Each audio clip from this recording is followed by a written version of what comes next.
America is not a racist country.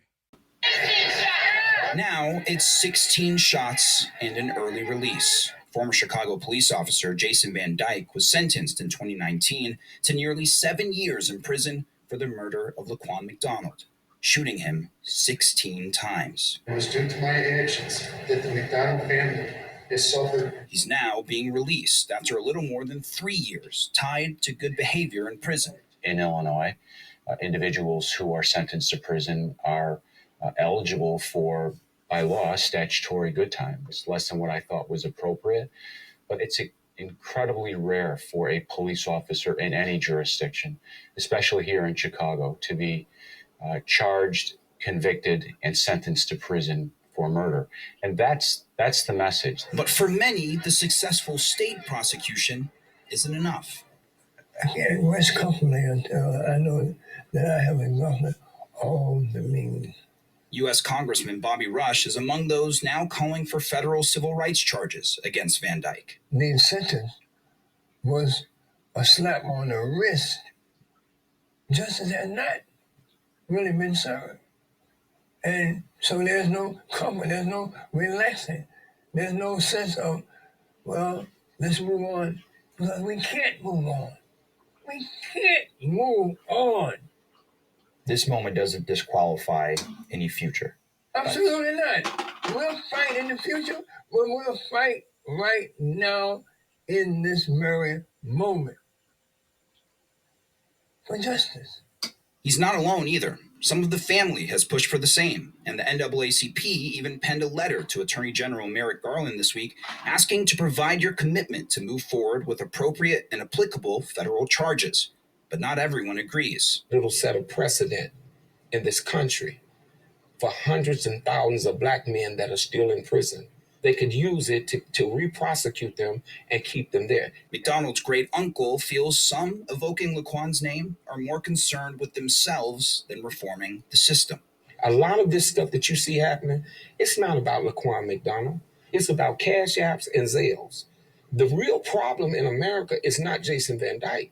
It's the system that Jason-VanDyke worked for. We never asked for revenge. We asked for justice. The protests in 2015 centered on what was deemed a cover-up. Police initially claimed McDonald pointed a knife at Van Dyke in October 2014. Dashcam video released over a year later showed something different. McDonald moving away from Van Dyke, with his back turned, before being shot 16 times. Do you think you would have gotten a conviction here if not for the existence of that Dashcam video? No, the narrative would have been dictated and controlled really by members of the Chicago Police Department. It was horrific what happened to Laquan McDonald. It was a lynching. That's what you saw with Laquan McDonald. They were invoking fear. This is what you do when you get out of line. This is what you do when you do anything other than what we tell you. Some of those same wounds are now being reopened years later as the man responsible for them walks free. After Laquan had been shot 16 times, he was left to die in the middle of the street. And there were at least a dozen members of the Chicago Police Department who were standing there, and not a single police officer rendered aid. They reduced this boy to a second-class citizen by saying that no matter what happened to him and how he suffered, we're not going to take his suffering into consideration. That is not how the justice system in this country was designed to be. If you're wrong, you should pay for what you've done.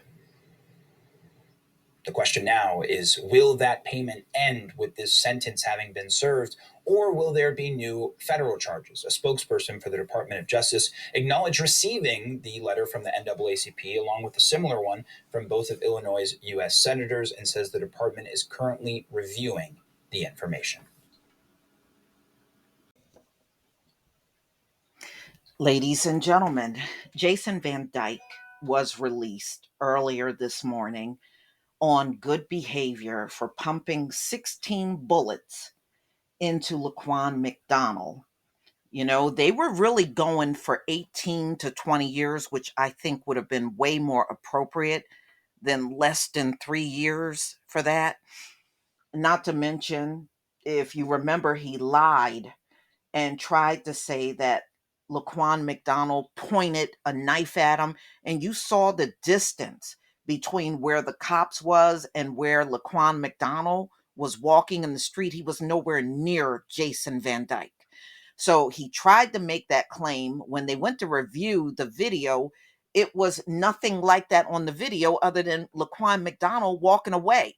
So as this underage teen was walking away, he pumped 16 bullets in him and was trying to reload to shoot him again.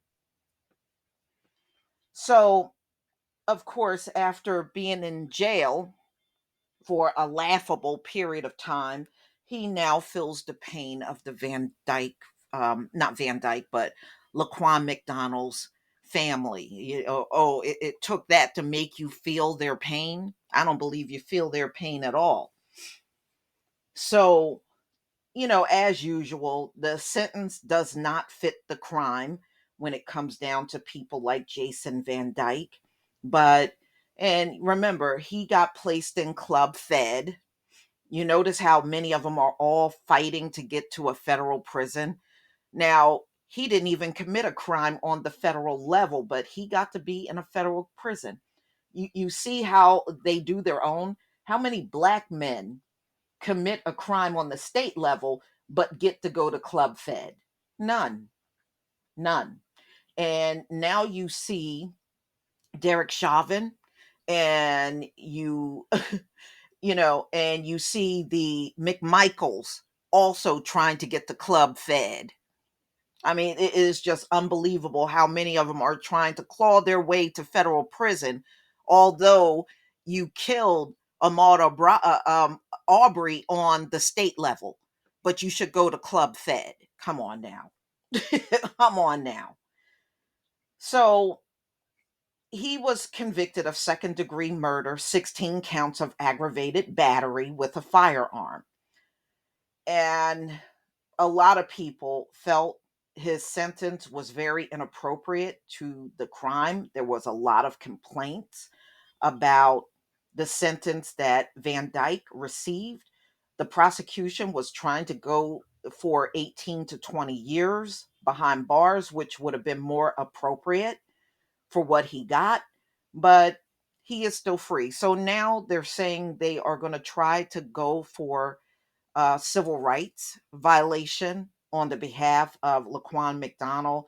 And even that's not going to be enough, y'all. It's not. It's not going to be enough for what happened. I don't believe Jason-VanDyke should be walking the streets. And I did hear, at that time, his background. He was one of those cops that shot first and asked questions later. That's the kind of officer he was. He didn't care. He went out on that street and with his gun and badge, and he was a menace. He was not protecting any community, and he certainly wasn't protecting one by killing a child and pumping 16 bullets in him. That didn't protect any community. But y'all, please tell me what you think about him being released early from a laughable, barely 3.5 year sentence from Club Fed, where he really didn't belong. But you remember his wife was wailing and crying because they tried to put that little fake story out there about him being beat up. I didn't believe that mess then, and I don't believe he was ever beat up. Even at the time they were saying it, I still don't believe anybody touched this man. They just used that. Oh, he got beat up just to get him in Club Fed. That's all that was for. But y'all, please tell me what you think about this story. Please leave your comment and subscribe. Don't forget to hit on the notification bell, and I'll see you on the next video. Peace, family.